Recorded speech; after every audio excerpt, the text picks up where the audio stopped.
D K Shivakumar ಸಹೋದರ D K Suresh ಬಗ್ಗೆ ನಿಮಗೆಷ್ಟು ಗೊತ್ತು? ಇವನ್ನ ಡಿ ಕೆ ಶಿ ಬೆಳೆಸಿದ್ದು ಹೇಗೆ? ಅಣ್ಣನ ಎಲ್ಲ ಕಷ್ಟಗಳಲ್ಲಿ ಹೇಗೆಲ್ಲ ಹೆಗಲು ಕೊಟ್ಟರು ಡಿ ಕೆ ಸುರೇಶ್?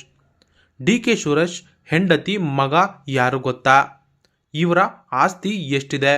ಎಲ್ಲವನ್ನು ಈ ವಿಡಿಯೋದಲ್ಲಿ ಹೇಳ್ತೀವಿ. ಅದಕ್ಕೂ ಮುನ್ನ ನೀವಿನ್ನೂ ನನ್ನ ಚಾನಲ್ಗೆ ಸಬ್ಸ್ಕ್ರೈಬ್ ಆಗಿಲ್ಲ ಅಂದರೆ ಈ ಕೂಡಲೇ ಸಬ್ಸ್ಕ್ರೈಬ್ ಆಗಿ ಹಾಗೂ ಪಕ್ಕದ ಗಂಟೆ ಗುರುತಿನ ಮೇಲೆ ಕ್ಲಿಕ್ ಮಾಡಿ. ಡಿ ಕೆ ಸುರೇಶ್ ರವರು ಹುಟ್ಟಿದ್ದು ದೊಡ್ಡಾಳಹಳ್ಳಿಯಲ್ಲಿ. ಇವರ ಜನನ 1966 ಡಿಸೆಂಬರ್ 18. ಇವರು ರಾಮನಗರದಲ್ಲಿ ಜನಿಸಿದರು. ಇವರ ತಂದೆ ಕೆಂಪೇಗೌಡ, ತಾಯಿ ಗೌರಮ್ಮ, ಅಣ್ಣ ಕನಕಪುರ ಬಂಡೆ ಅಂತ ಹೆಸರಾಗಿರೋ ಡಿ ಕೆ ಶಿವಕುಮಾರ್. ಅಣ್ಣ ಡಬಲ್ ಡಿಗ್ರಿ ಮಾಡಿದರೆ ಡಿ ಕೆ ಸುರೇಶ್ ಓದಿದ್ದು ಸೆಕೆಂಡ್ PUC ವರೆಗೆ ಮಾತ್ರ. ಅಂದಹಾಗೆ D K Suresh D K ಶಿವಕುಮಾರ್ಗಿಂತ 4 ವರ್ಷ ಸಣ್ಣವರು. ಇವರು ಕೃಷಿ, ಉದ್ಯಮ, ರಾಜಕೀಯ ಹೀಗೆ PUCಗೆ ಶಿಕ್ಷಣ ನಿಲ್ಲಿಸಿದ ಡಿ ಕೆ ಸುರೇಶ್ ನಂತರದಲ್ಲಿ ಕೃಷಿ ಮತ್ತು ಉದ್ಯಮದಲ್ಲಿ ತೊಡಗಿಕೊಂಡರು.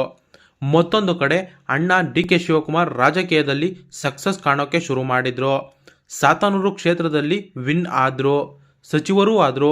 ನಂತರದಲ್ಲಿ ಡಿ ಕೆ ಸುರೇಶ್ರನ್ನೂ ಕೂಡ ಕನಕಪುರದಲ್ಲಿ ನಿಧಾನವಾಗಿ ರಾಜಕೀಯದಲ್ಲಿ ಬೆಳೆಸೋಕೆ ಶುರು ಮಾಡಿದರು.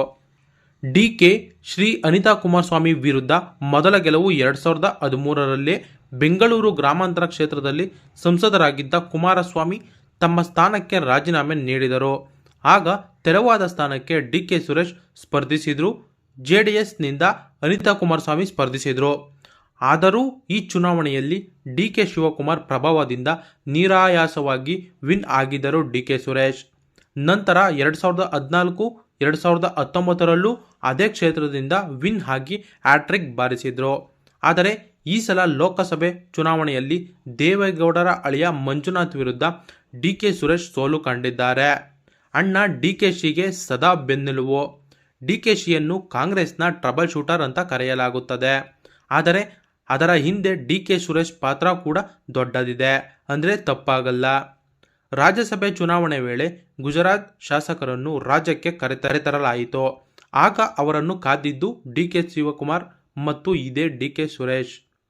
ಇದಾದ ಮೇಲೆ ಡಿ ಕೆ ಶಿವಕುಮಾರ್ ಮೇಲೆ IT ಮತ್ತು ED ದಾಳಿಯಾಗಿ ಜೈಲು ಸೇರಿದರು.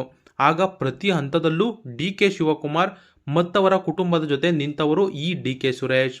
ಕೊನೆಗೆ ED ಅಂದರೆ ಜಾರಿ ನಿರ್ದೇಶನಾಲಯ ಇವರನ್ನು ಕೂಡ ವಿಚಾರಣೆಗೆ ಒಳಪಡಿಸಿತು. ಆದರೂ ಅಣ್ಣನನ್ನು ಬಿಟ್ಟುಕೊಡಲಿಲ್ಲ. ಚುನಾವಣೆಯಲ್ಲಿ ಕನಕಪುರದ ಉಸ್ತುವಾರಿ. ಕಳೆದ ವಿಧಾನಸಭಾ ಚುನಾವಣೆಯಲ್ಲಿ ಡಿ ಕೆ ಶಿವಕುಮಾರ್ KPCC ಅಧ್ಯಕ್ಷರಾಗಿದ್ದರಿಂದ ಅವರ ಕ್ಷೇತ್ರ ಮಾತ್ರವಲ್ಲದೆ ಇಡೀ ರಾಜ್ಯಾದ್ಯಂತ ತಿರುಗಿ ಪ್ರಚಾರ ಮಾಡಬೇಕಾದ ಅನಿವಾರ್ಯತೆ ಇತ್ತು.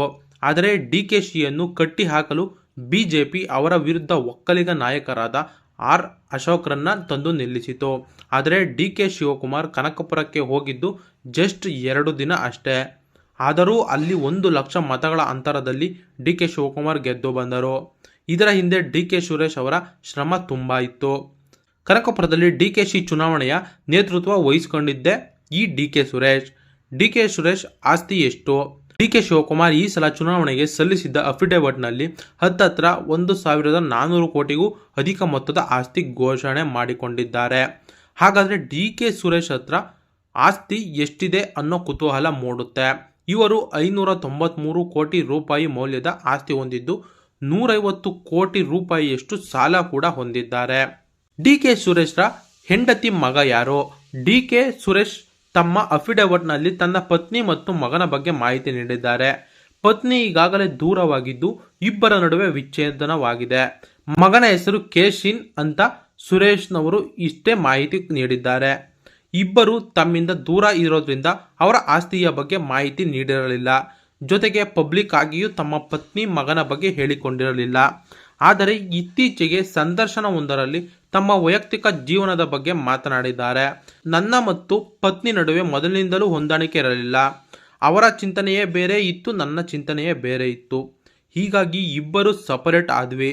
ನನ್ನ ಮಗ ಡಿಗ್ರಿ ಕಂಪ್ಲೀಟ್ ಮಾಡಿದ್ದು ತಾಯಿ ಜೊತೆ ವಾಸವಾಗಿದ್ದಾನೆ. ಇಂದಿಗೂ ನಾನು ಪತ್ನಿ ಮತ್ತು ಮಗ ಇಬ್ಬರ ಬಳಿಯೂ ರೆಗ್ಯುಲರ್ ಆಗಿ ಮಾತನಾಡ್ತಾ ಇರ್ತೀನಿ.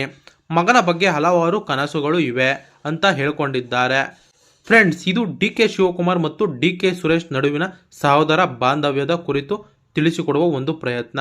ಇವರ ಬಗ್ಗೆ ನಿಮಗೇನು ಅನಿಸುತ್ತೆ ಕಾಮೆಂಟ್ ಮಾಡಿ ನಿಮ್ಮ ಅಭಿಪ್ರಾಯ ತಿಳಿಸಿ. ಹಾಗೆ ನೀವಿನ್ನೂ ನನ್ನ ಚಾನಲ್ಗೆ ಸಬ್ಸ್ಕ್ರೈಬ್ ಆಗಿಲ್ಲ ಅಂದರೆ ಈ ಕೂಡಲೇ ಪಕ್ಕದ ಗಂಟೆ ಗುರುತಿನ ಮೇಲೆ ಕ್ಲಿಕ್ ಮಾಡಿ. ಧನ್ಯವಾದ.